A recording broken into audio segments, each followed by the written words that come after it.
Hello, green witches. I just wanted to give you an update at the garden, and I've been working at it a little bit here and there.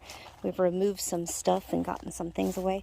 My beets are growing out of control, but look, the nasturtium. Look at the nasturtium. So now, oh, and there's a crow yapping up there somewhere. They're talking. But now it looks like the whole thing is, hear them, go into seed. So these little seeds right here will then make new plants. So I'm waiting for those to dry out and I will harvest those. These are the flowers from the nasturtium that you can just put in salads. They're kind of spicy. They have a little spicy flair. There's a nice. Sad times for the artichoke, y'all. Tomatoes are doing great. Raspberries have calmed down. As I have told you in the past, I hear you, crow. Thank you. The lemon balm, like, remember we chopped it all back, and now look, it's already back again. Basil. Some people ask what I use in my money spell candles. Basil's one of the main ingredients. Basil, and I've got 2 different kinds of it. So I usually plant some basil seeds, and then I will take clippings in with me for the winter so that I can just have it on the windowsill. And you stick it in a little vase of water, and they just root, and then you have your indoor plant for a while until you can get to spring and get to your basil. So there's that. Okay, we are going to be talking about borage. We're going to talk about borage, and I do have some borage here that has grown as a little bit of a weed.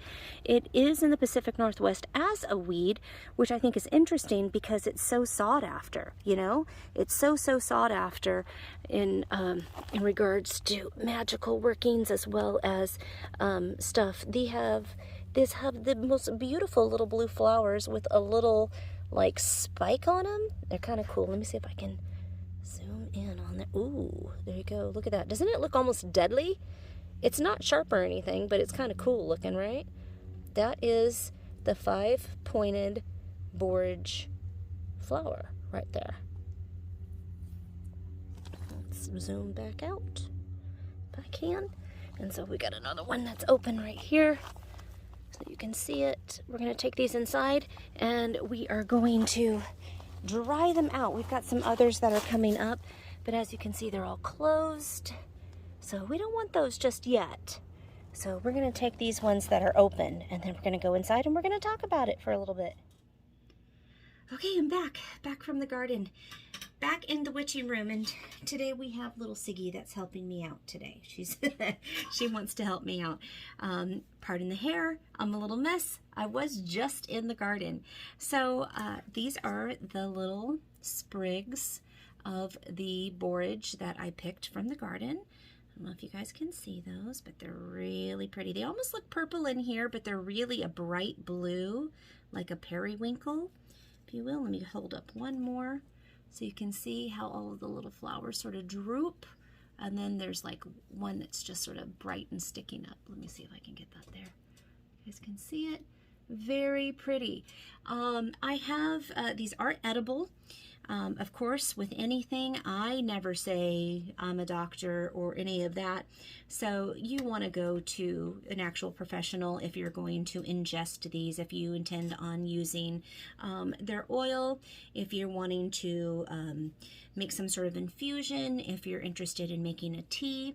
Everything that I'm going to be telling you about, or at least for my purposes, is for magical purpose or spiritual purposes only. So I do know, though, that these flowers, as well as the petals, are edible. So you can get some approval from a doctor, and you can create your own teas if you want, or an herbologist. I am none of those things. So there's that. My friend Tessa down the road makes these beautiful vegan cakes, and she takes these little blue borage flowers oftentimes and adorns them on the top of the cakes. Really, they're gorgeous. It's absolutely beautiful. But here's some fresh, just from the garden, as you just saw me out there with it. And this is it dry. So those are those little flowers. They still remain that blue color. Still that little blue color there. Trying to see, there you go. Nice little blue color there. These are the ones that I dried last year, so I'm going to make sure that these ones go in the dehydrator, and they also will be nice and dry and ready for me to use them. I intend on making incense out of them. So borage itself, I've got my notes. Let me go over them. Borage itself is started being cultivated in Spain back in 1440. It's been around for a while. It has the element of air. It's ruled by the planet Jupiter and also the sign or the house Leo. It is generally used in most folklore and historical uses for courage, protection, self-love, peace and calm, and ensuring domestic tranquility, which I thought was interesting. And there she goes. She's going to get up into trouble. There you go, Siggy girl. I don't know what you think you're doing. So I'm looking at all the themes. It's trouble. I should pause here and get this cat down. Hold on. Miss Thing is mad because I'm not letting her crawl around. Look at, she's going to go right back to it. I tell you, teenage kittens. Anywho, let's read you a little bit more about the porch. There she goes. I'm telling you, if you get in trouble, I have to stop this video one more time, Miss. You's in serious trouble. You stay out of trouble. No, you're not getting this borage. She wants it. She wants it bad. Since I pulled out the dried stuff, she's all about it. I'm a little mess. Okay, so the plant itself is native to North Africa, the Middle East, the Mediterranean, and Europe. It's used for reconciliations, peace, and harmony, and also for the attraction of friends and amicable companions when used in a gree-gree bag. I thought that was very interesting. Historically, also, the Druids had used it, made it a tea or an oil, and what they did, they consecrated weapons because it's also used for bravery. So, borage itself is typically used for spells for all of the things that I just mentioned, mainly courage, self-love, peace, domestic tranquility, as well as brings on courage, emotional strength, lifts your spirits in dark and difficult times, which I thought was very interesting. So they would consecrate their weapons before battle with using borage oil, borage seed oil, or as some sort of tea infusion or a tincture. They would also anoint not only their weapons but also their armor to give them the lift and the courage that they need for bravery, which I thought was very interesting. And then also talks about incense, which is how I've come to use it. I have bought borage myself just from Mountain Rose Herbs. It doesn't look anything like this. It's all like chunked down. It's already dried, it's already shredded, and then chopped finely. And I'm not sure if I'm getting the flowers with the stems or I'm getting just the stems, either which way. If you do choose to use it and you have your doctor's permission, as far as ingestion or tea goes, if you're adding it, you can use the leaves and the flowers to salads. And I understand that it tastes very similar to cucumber. I have not tried this. So again, get your permission from your doctor, because they would know more, because there might be medications. You know, there's a lot of things that people ingest thinking that it's great for them because they got the information from the internet. But if you have special chemistry needs, you know, say you, like for me, I'm a diabetic.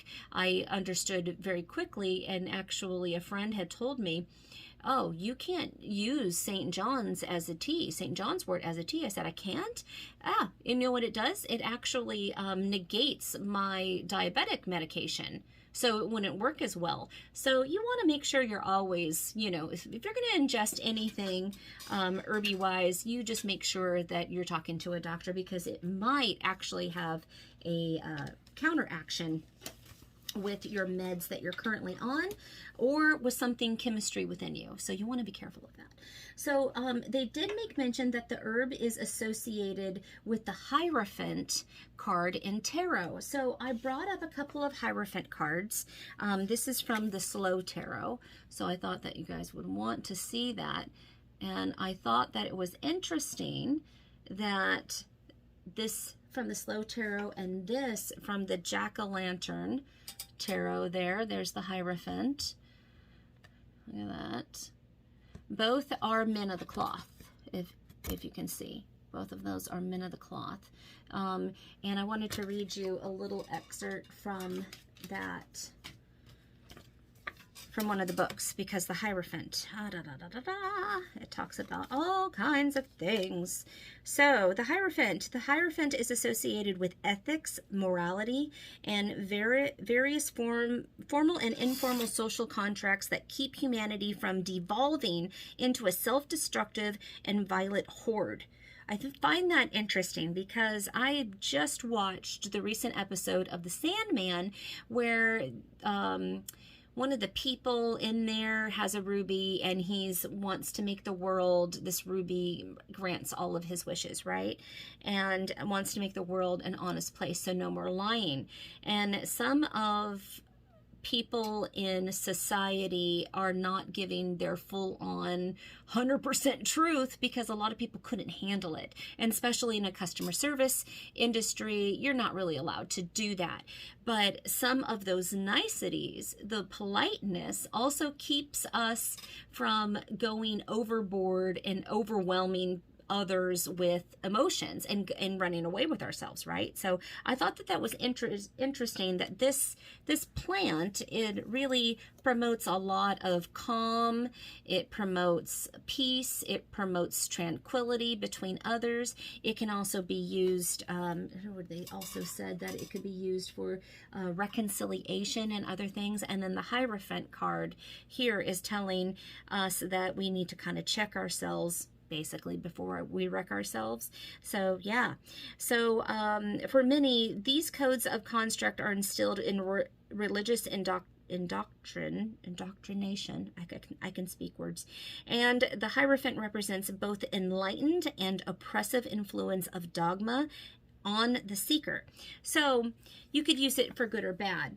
Something in regards to my research, you looking at that up there? You see something? You do? You gonna talk? Yeah? She's so cute. She's very vocal, this little Siggy cat. But what's interesting, to get back to that, is that a lot of the teas are used to really calm your nervous system, especially after something traumatic has happened, or somebody is trying to forget things for a while so that they can like heal and process. No, you're not getting it. I'm sorry. You're not going to get that herb. It's not for kittens. No. Sorry, little one. She's now on the lap. It's not going to happen today. And then the incense is used with the flowers. Hi, baby. The flowers, incense is used with flowers and leaves, and it actually cleanses you of negative thoughts and negative feelings, so that you can process through and basically be the best version of yourself to get through a very difficult and trying time. I thought that was very, very interesting. So it brings courage, emotional strength, and lifts your spirits in dark and difficult times. I felt like Dumbledore when I said that. So yeah, that is Borage, y'all. I hope that you enjoyed this video. Next time, we're probably going to be talking about the tomato. I know, you're like, tomato? Really, Raven? Yes, the tomato. The tomato is a wonderful plant that can be used for all kinds of things. So I'm excited to bring you that information. And that's also what's growing in my garden. So I love and leave you, and I hope that you have a wonderful day. Until next month. Bye, you guys.